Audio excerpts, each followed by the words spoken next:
वंदे मातरम दोस्तों, अपना तो वही विषय आंखों देखी दिक्कत परेशानी दिखाना। यदि आप सच्चे मन से और पवित्र हृदय से ये वीडियो देखेंगे तो आपको कुछ न कुछ समझ आएगा, और समझने के लिए देखना बहुत जरूरी है। आप देखोगे तो मुझे भी बहुत अच्छा लगेगा। दिल्ली की सड़कों पर जुगाड़ रिक्शा और प्रदूषण का सवाल है आज का विषय। आज मैंने एक ऐसा नजारा देखा जिसे देखकर मैं खुद हैरान रह गया। मैं लगभग 7 मिनट तक एक जगह खड़ा होकर देखता रहा। एक के बाद एक जुगाड़ रिक्शा सड़क पर दौड़ती हुई दिखाई दिए। मेरी नजर में कम से कम 20 के आसपास जुगाड़ रिक्शा वहां से गुजरे। कुछ को मैंने कैमरे में रिकॉर्ड किया। इन जुगाड़ रिक्शाओं में पुराने स्कूटर के इंजन लगाकर चलाया जाता है। उन्हें सड़क पर काफी स्पीड से दौड़ाया जाता है। ऐसे वाहनों को लेकर अदालत और प्रशासन की तरफ से पहले भी कार्रवाई के निर्देश सामने आ चुके हैं। कुछ सेकंड देखिए, इसे ये मैनुअल रिक्शा लेके जा रहा है। ये भी बहुत अच्छा आदमी, से सलूट करना चाहिए। ऐसे इंसान मेहनतकश भी हैं। बाकी ये बच्चे जा रहे हैं। हम अपने टॉपिक पे दोबारा लौटते हैं जो हमारा आज का विषय है। लेकिन सवाल यह है कि अगर एक छोटी सी जगह पर कुछ ही मिनटों में इतने जुगाड़ रिक्शा दिखाई दे रहे हैं तो पूरी दिल्ली में इनकी संख्या कितनी होगी। और यह सिर्फ ट्रैफिक का मामला नहीं है, इनसे निकलने वाला धुआं और हमारे पर्यावरण और हवा को भी प्रभावित करता है। दिल्ली सरकार और केंद्र सरकार हर साल प्रदूषण कम करने के लिए हजारों करोड़ रुपए खर्च करती है। मेरा सवाल है, क्यों ना सरकार इन लोगों के लिए कोई ऐसा रास्ता निकाले जिससे इनकी रोजी रोटी भी चलती रहे और प्रदूषण भी कम हो। मेरा सरकार से एक ही सुझाव है, अगर ऐसे जुगाड़ रिक्शाओं को चलाने वालों को इलेक्ट्रॉनिक रिक्शा खरीदने के लिए 50 से 60% तक की सब्सिडी दी जाए तो इससे कई फायदे हो सकते हैं। इन लोगों का रोजगार भी बना रहेगा, पेट्रोल डीजल की भी खपत कम होगी, प्रदूषण कम करने में मदद मिलेगी और सड़कों पर असुरक्षित तरीके से बनाए गए जुगाड़ वाहनों की संख्या भी कम हो सकती है।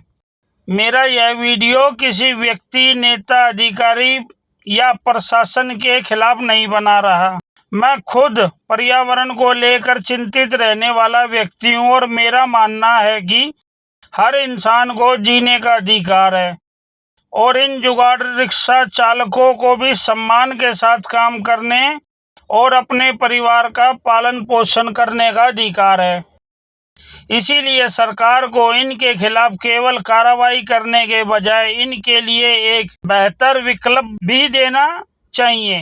अगर इलेक्ट्रॉनिक रिक्शा पर अच्छी सब्सिडी देकर इन्हें सुरक्षित और प्रदूषण कम करने वाले वाहनों की तरफ लाया जाए तो यह आम जनता, पर्यावरण और इन मेहनतकश लोगों तीनों के लिए बेहतर कदम हो सकता है।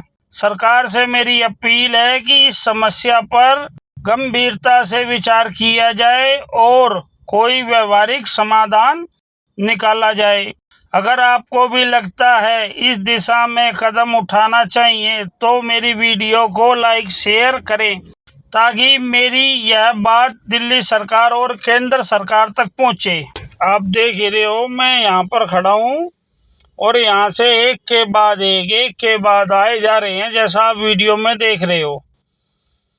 कम से कम इनके ऊपर एक्शन लिया जाए और इन्हें सही रास्ते पे लाया जाए ताकि इन्हें भी समझाया जाए। ये देखिए, ये गया एक और, एक के पीछे एक और आ रहा है, ये आ गया। देखिए, अब इतने लाखों चलते होंगे जहाँ तक ये छोटे से रास्ते में कितना रिक्शा आ चुका है।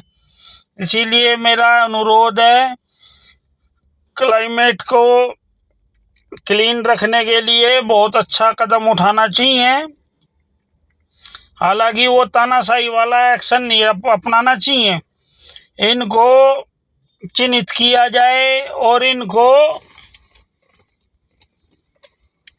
कुछ ना कुछ सब्सिडी दी जाए। जैसा मैंने पहले कहा है, तभी बदलाव आ सकता है। ये भी भारतवासी हैं, कोई पाकिस्तानी नहीं है।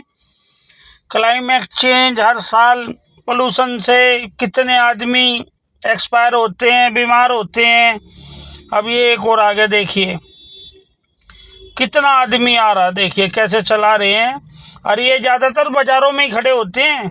बाज़ारों में इनको चिन्हित किया जाए, इनको कोई कूपन दिया जाए, भाई फला तारीख को इतने पैसे लेके आ जाइयो और तेरे को बैटरी रिक्शा दी जाएगी। उसके डॉक्यूमेंट्स लिए जाएं ताकि प्रदूषण तो कम होगा। एक हो गया, देखिए एक के बाद एक कितनी लाइन लगा रखी है।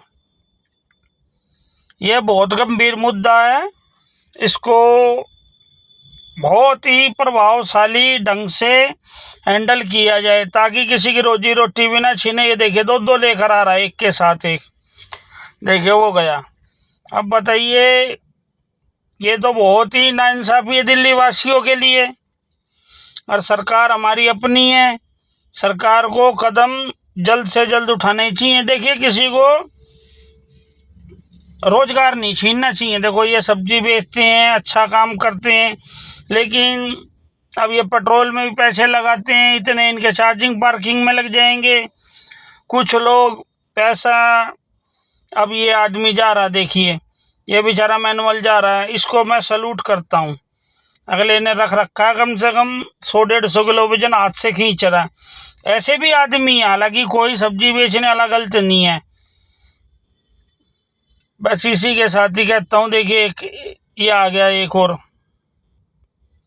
अब बताइए कितना दौड़ रहा है बैटरी रिक्शा, ओ सॉरी ये क्या हम लेते हैं जुगाड़ रिक्शा। और इनके ऊपर कुछ ना कुछ तो करना चाहिए। देखिए साल भर प्रदूषण क्यों नहीं ख़त्म होता, मेरी नज़र में इसलिए नहीं ख़त्म नहीं होता, एक के बाद एक दौड़ते जा रहे हैं। ये छोटा सा रोड देखा, ये आ गया एक और, देखिए कैसे दौड़ रहे हैं।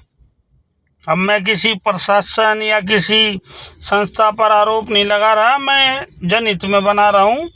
जैसा आप मेरे वीडियो देखते हो सारे, हो सके तो चैनल को सब्सक्राइब करें, मेरा मोटिवेशन बढ़ाएं और मेरी पूरी वीडियो देखने की कोशिश करा करें।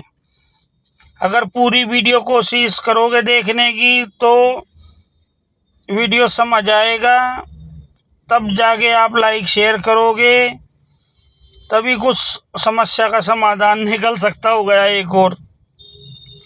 बस ऐसे ही चल रहे हैं। देखिए ये आ गया एक और, एक के बाद एक के बाद एक। भाई जनहित में जारी। जय हिंद। मैं अपनी भाषा को विराम देता हूँ।